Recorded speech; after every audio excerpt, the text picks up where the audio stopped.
Good morning, budgeting friends. Welcome back to Work Right Planner. I hope everyone's doing well. If you're a returning viewer, thank you so much for coming back. And if you're new here, pull up a seat, stay a while. Today, we're going to talk about the August 25th paycheck budget. So let's just jump in here, shall we? Okay, so the August 25th paycheck budget for the YMCA was $131.72. Yay! Which means, sorry, my cat is doing an obstacle course through my office. Anyway, which means that everything that I have here is covered and we have more. So let's flip over to the excess income plan and we'll figure out what we're going to do with that extra. Okay, so the first thing that I'm going to do is come in here and make us a line. In fact, I'm slightly anal, y'all. Let's line this up with the bottom of the page.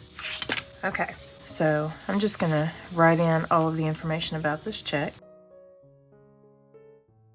So on this check, we had $131.72. We had already budgeted $80. And as always, the change goes to the buffer. So we've got 72 cents going to our buffer. And when you subtract all of this out, you end up with $51.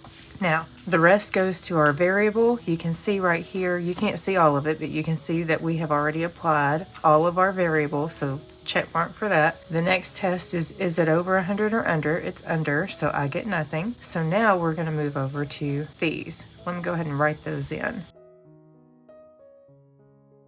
Okay, I don't know why I started like in caps and then went to lowercase. Who knows? I did the same thing up here. Y'all, I'm half crazy. It's okay.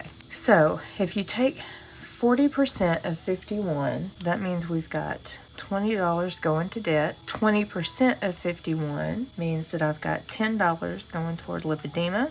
15% of 51 means I've got $8 going to Christmas and $8 going to the savings challenges. And then when you take 51 and you subtract out 46, you've got $5 going to eat out. So what I love about this is I've always got a plan. I don't have to wonder where this money is going to go. It doesn't disappear all into eating out, which is what it used to do. Instead, I'm helping to fund some of the other things that I really need this money to go toward. So now I'm going to plug this into the paycheck budget.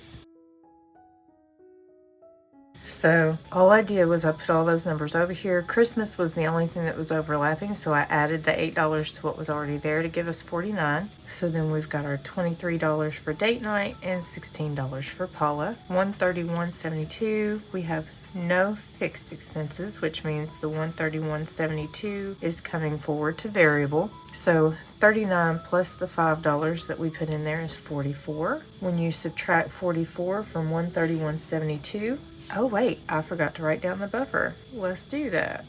I was like, wait a minute, there's change here.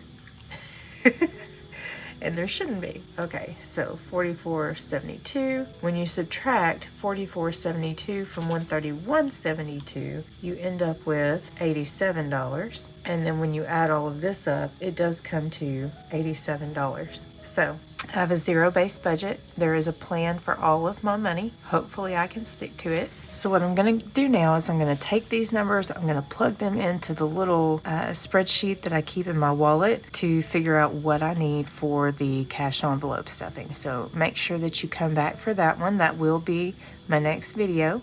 In the meantime, if you're still in the mood to watch, YouTube has put the best match for you on the screen. I will see you all next time.